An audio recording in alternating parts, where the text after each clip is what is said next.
दोस्तों आपको apprentice apply करने के लिए सबसे पहले रेलवे की ऑफिशियल वेबसाइट पे आ जाना है। ऑफिशियल वेबसाइट पे आने के बाद यहाँ पे लिखा होगा दोस्तों कि please select the state you belong. तो आप जिस स्टेट से बिलोंग करते हैं उस पर क्लिक करिए और अपने स्टेट को चूज कर लीजिए। जैसे आप इसमें क्लिक करेंगे कि लिस्ट ओपन होगी दोस्तों, तो आप अपने स्टेट को चूज कर लीजिए।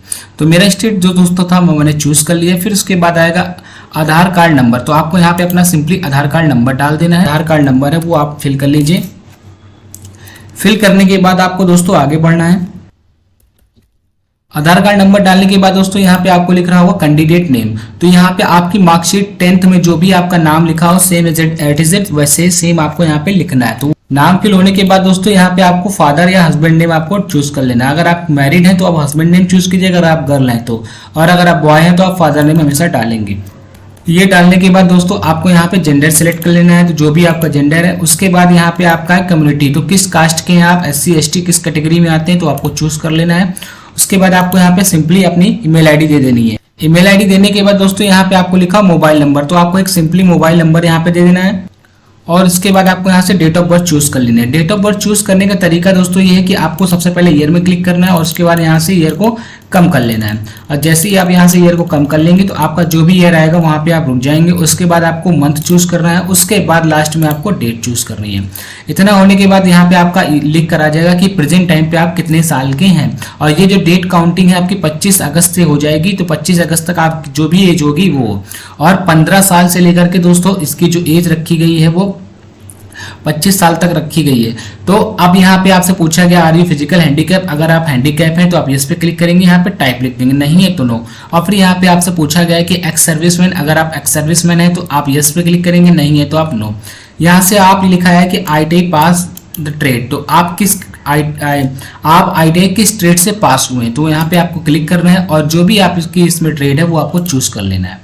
चूज करने के बाद यहाँ पे लिखा है सेलेक्ट एप्लीकेंट फॉर ट्रेड, तो किस कैटेगरी, तो वही ट्रेड आ जाएगी। आपको नेक्स्ट पे क्लिक कर देना है।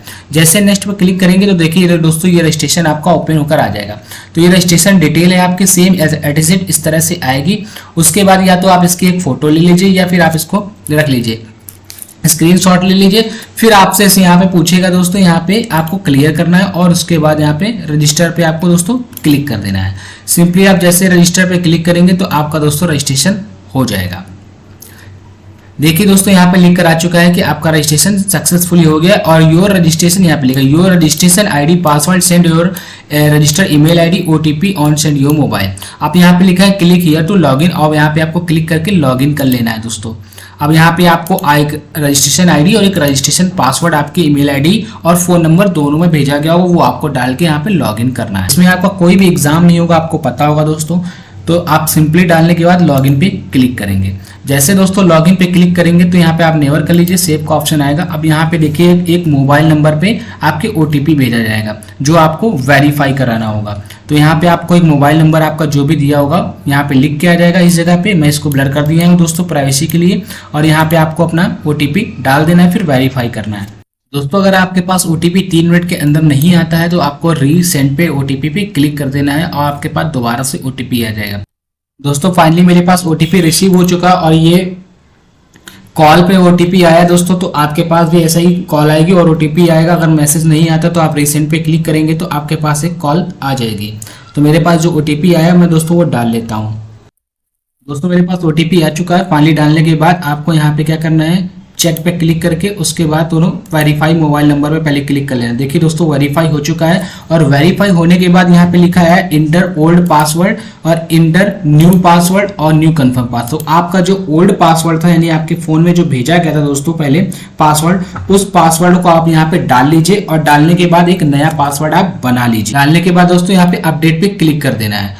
अपडेट पे क्लिक करने के बाद देखिए दोस्तों आपका पासवर्ड अपडेट हो चुका। अब यहाँ पे आपको रजिस्ट्रेशन ID डालनी है और पासवर्ड डालना है। अगर आपका पासवर्ड गलत हो गया, भूल गए, तो आप फॉरगेट पासवर्ड पे क्लिक करके भी कर सकते हैं। तो आपको यहाँ पे अपना देखिए रजिस्ट्रेशन नंबर आपका शो हो जाएगा और उसके बाद आपको यहाँ पे पासवर्ड डाल लेना है। जो आपने अभी पासवर्ड बनाया दोस्तों वो आपको यहाँ पे डालना है। ओल्ड पासवर्ड आपको नहीं डालना, याद रखिएगा। डालने के बाद दोस्तों आपको लॉगिन पे क्लिक कर देना है। जैसे ही आप लॉगिन पे क्लिक करेंगे, करने के बाद आपका ऐसा पेज ओपन होकर आ जाएगा जहां पे आपकी पूरी रजिस्ट्रेशन की डिटेल लिखी होगी। आपका रजिस्ट्रेशन नंबर, आपकी डेट ऑफ बर्थ, आपका सब कुछ आपका क्लियर है, मैच कर लीजिए। मैच कर लीजिएगा। मैच करने के बाद दोस्तों आपको यहाँ पे लिख रहा होगा क्लस्टर फॉर अप्लाइंग, तो यहाँ पे आपको लिखा होगा सिलेक्ट डिवीजन। तो डिवीजन में आपको यहाँ पे दो ही, एक मुंबई में और एक नागपुर में। जो आपकी ये ट्रेड होगी उस ट्रेड के हिसाब से आपकी सिटी शो हो जाएंगी। तो इस ट्रेड में आपकी दो ही हैं, तो आप एक ही जगह अप्लाई कर सकते हैं। तो मैंने यहाँ मुंबई क्लिक किया। अब मुंबई क्लिक करने के बाद ये आप नागपुर क्लिक कीजिए और देखिए नागपुर क्लिक करने के बाद आपका ये आ जाएगा इलेक्ट्रिक लोको शेड जैन, तो ये आपकी है। और यहाँ पे क्लिक करने के बाद इसमें क्लिक कर लेंगे तो यहाँ पे लिख के आएगा select unit in order preference, तो ये आ गया। अब अगर आप मुंबई में क्लिक करना चाहेंगे तो मुंबई एक ही में आप कर सकते हैं। तो मैंने मुंबई में सिंपली क्लिक कर लिया। क्लिक करने के बाद ये आ गया। फिर इसके बाद आपको लिखा होगा save and proceed, save and proceed, तो इस पर क्लिक कर लेना दोस्तों और आपको आगे बढ़ जाना है। आंध्र बोर्ड या केरला बोर्ड या तेलंगाना बोर्ड या सीबीएसई बोर्ड या अदर बोर्ड, तो आप किस बोर्ड से इनमें से पढ़े हुए हैं यहाँ पे देखिए आपको लिखा है 5 लिस्टें ओपन है, तो आप अदर पे क्लिक कर देंगे। फिर यहाँ पे आपका बोर्ड का नाम लिख देंगे, किस बोर्ड से आप पास आउट हैं दोस्तों। फिर यहाँ पे अपने स्कूल का नाम, फिर पासिंग ईयर लिखेंगे और इसके बाद यहाँ पे लिख देंगे अपना इक्विवेलेंट मार्कशीट नंबर यानी हाई स्कूल की मार्कशीट का। तो यहाँ पे देखो लिखा हुआ है कि एसएससी स्टैंडर्ड 10th, तो यहाँ पे 10th की डिटेल आपको देनी है पूरी और इक्विवेलेंट क्वालिफिकेशन। तो यहाँ पे आपको दोस्तों 10th की डिटेल पूरी फिल कर देनी है। डिटेल फिल करने के बाद दोस्तों आपको ये सिलेक्ट करने के बाद नीचे आना है, यहाँ पे लिखा होगा सिलेक्ट सब्जेक्ट, तो आपको यहाँ से सब्जेक्ट सेलेक्ट कर लेना है। तो आपके हाई स्कूल में जैसे सब्जेक्ट मार्कशीट में दिए हैं वैसे आपको सेलेक्ट करना है। आपको हिंदी पे क्लिक करना है। हिंदी पे क्लिक करने के बाद अगर आपका हिंदी फर्स्ट सब्जेक्ट तो हिंदी, अगर आपका हिंदी फर्स्ट सब्जेक्ट नहीं तो जो है वो आपको, यहाँ लिखा है टोटल मार्क ऑब्टेन, तो आपको हिंदी में टोटल कितने मार्क्स मिले थे तो वो आपको लिखना है और कट ऑफ कितने का था यानी कि मैक्सिमम मार्क आउट ऑफ यानी कितने के आए थे तो आपका 100। उसके बाद आपको यहाँ पे ऐड पे क्लिक कर देना है। फिर आपको यहाँ से दूसरा सब्जेक्ट चूज करना है। दूसरा सब्जेक्ट आपका जो इसमें होगा तो इस इंग्लिश था और इंग्लिश में आपको ऐसे सारे सब्जेक्ट आपको ऐड करने हैं। देखिए दोस्तों मैंने 2 सब्जेक्ट ऐड कर लिए। फिर आपको ऐड होने के बाद दोस्तों यहाँ पे देखिए आपका परसेंटेज लिख कर आ जाएगा और टोटल मार्क आपका लिख के जाएगा कितना आपने। फिर बाद यहाँ पे आएगा कॉरेस्पॉन्डेंट एड्रेस, तो आपको यहाँ पे एड्रेस फिल कर देना है। तो जो भी आपका घर है एड्रेस है वो आपको यहाँ पे क्लियर फिल कर देना है और यहाँ पे पिन कोड डालना है, यहाँ पे आपको वो डालना है, आपको अपने सिटी का नाम डालना है। तो यहाँ पे मैं सिंपली एड्रेस फिल कर लेता हूँ। उसके बाद ये डालने के बाद दोस्तों आपको नीचे आ जाना है। यहाँ लिखा है टेक्निकल क्वालिफिकेशन डिटेल, तो यहाँ लिखा आईटीआई ईयर ऑफ पासिंग, तो आप किस ईयर में आईटीआई पास हुए हैं तो आप यहाँ सेलेक्ट कर लीजिए और जिस ईयर में आप पास आउट हुए हैं तो वो आपको सेलेक्ट कर दें। तो यहाँ 23 में हुए तो 23 में सेलेक्ट कर देंगे। फिर लिखा है नेशनल ट्रेड सर्टिफिकेट एनटीसीपीसी का आपको सर्टिफिकेट नंबर डाल देना है यहाँ पे दोस्तों और नेम ऑफ इंस्टीट्यूट नेम डालना है और सर्टिफिकेट इशू अथॉरिटी का नाम। और यहाँ पे दोस्तों आपको आईटीआई में कितने मार्क्स मिले थे वो और टोटल मार्क कितने हैं आपके जो मिले और यहाँ पे आपको ग्रेड अगर मिली है तो ग्रेड, परसेंटेज है तो परसेंटेज और आपको सेव प्रोसीड पे क्लिक कर देना है।